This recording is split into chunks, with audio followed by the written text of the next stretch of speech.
Munnayuganda munange gwe wenna ali eyawuliriza omusajja ono gwe bayita Hajji Nasser Ntege Sebagala wakujjukirwa mu byafaayo oba bwe tuba tugamba ba pan-africanist kati ono yandibadde Ugandist kitegeera olw'okubulaba nti y'omu ku basajja kwegamba bannabyabufuzi ababadde kati nga kusiri batuuseeko boogera amazima ebigambo eby'amazima bibawomera oba okulaba emirembe mu nsi oba mu ggwanga kwegamba kyekintu kati kyabadde atambulizaako ensi. Hajji Nasser Ntege Sebagala ye munnabyabufuzi ayogera amazima, ye munnabyabufuzi abadde mu opposition naye nga mukuŋŋaanya w'abantu kiraba ng'emabegako woojjukira waliwo omulembe ogwaliwo ogwa TDE oba abuulirako ebyo mu biseera ebyo omwali Mbabazi, omwali Besigye, omwali Mao, omwali Bukenya. Y'omu ku bannabyabufuzi yavaayo n'eddoboozi eryawamu n'abagamba nti bannange tukimanyi bulungi tuyinza obutasobola kutwala bukulembeze naye singa tuvaayo n'omukulembeze omu tetusobola kuba nti tulina kisobola okutuukako kiraba.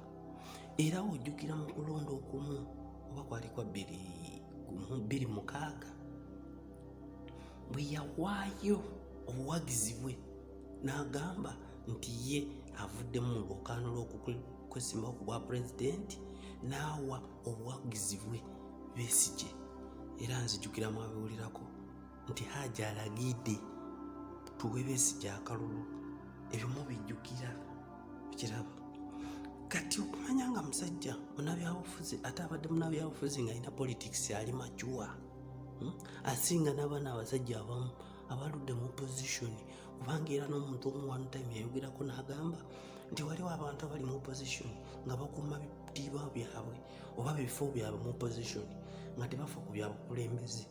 Kati ye yali muntu nga kwekiriakita alaba ekintu nayagala aleete mangu solution kitegeera n'anoonya solution tukoze tutya tuyite wano tukuukiremu eri ekiraba. Kati nga baalabe akakiiko k'ebyokulonda oba akakiiko akatwala ebyokulonda gye wandiise electoral commission otunira electoral commission okuviira ddala Hajji Azizi Kasujja abamulabako babamuwulirako okudda ku Kibundu.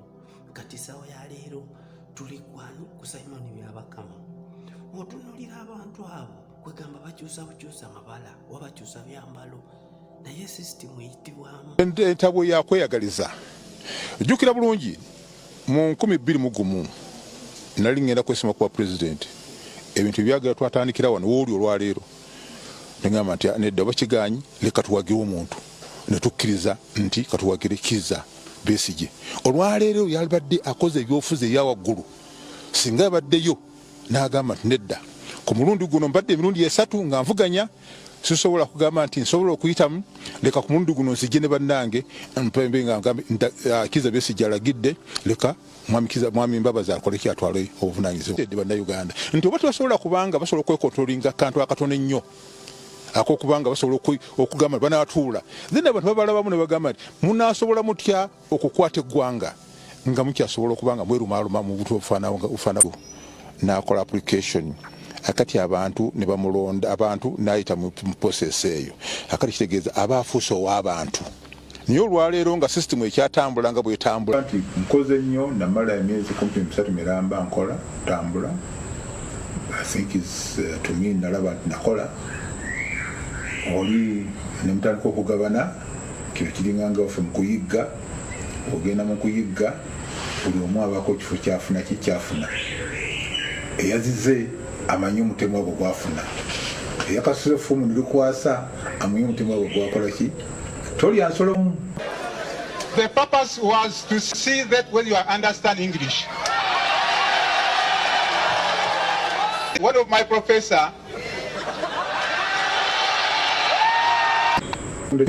abakulu eyo tujje twegatte tubenga tubanga sirwa kuba nti ono muto ne tujje twegatte tulabenga tufuna ebyo bituma tujje twegatte tubenga tubanga sirwa kuba nti ono muto ne tujje twegatte tulabenga tufuna ebyo bituma na mukwano gwo gwankalakkalira toyina mulabe wankalakkalira ne inti zezenkalakkalira.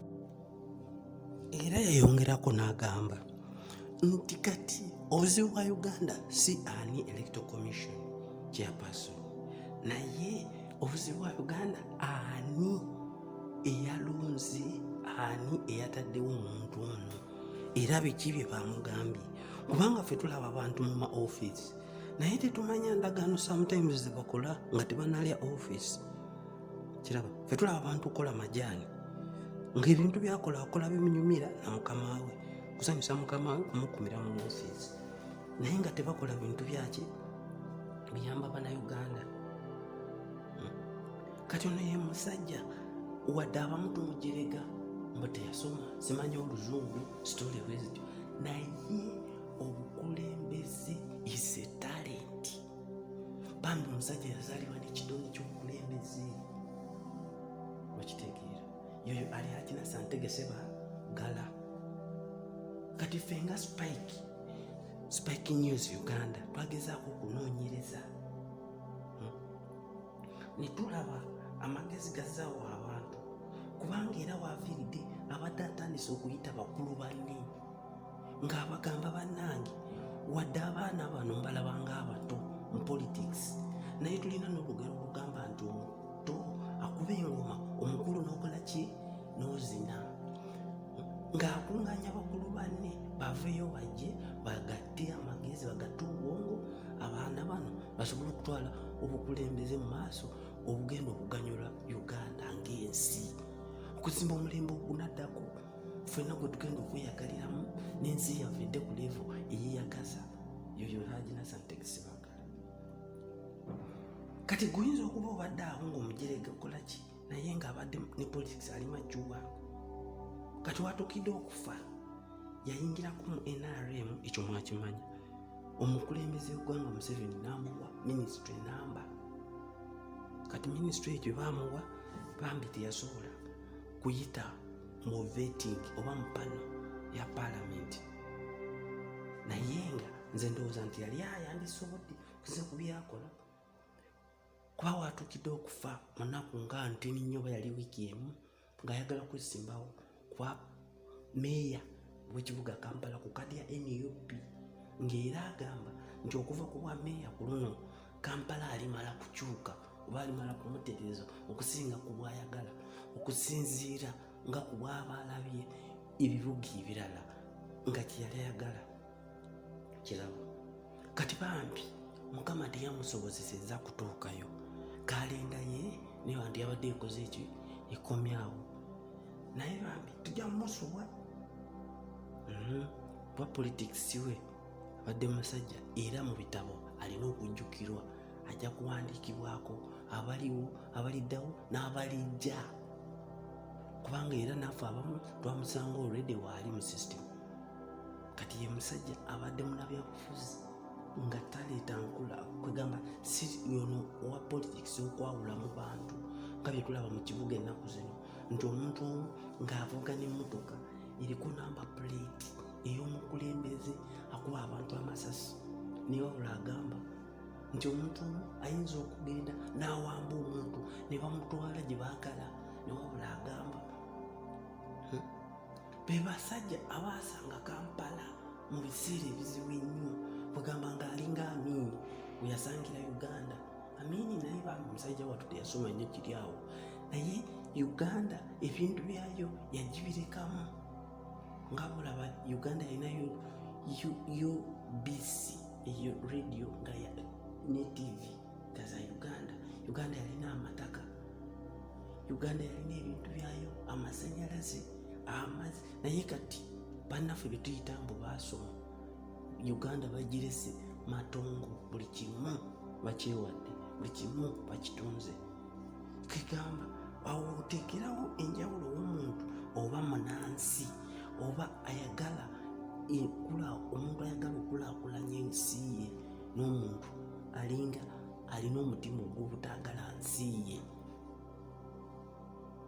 oyo yani ye ali Hajji. Nsigadde Spike ku lwa Spike News Uganda. Subscribe, like us, share.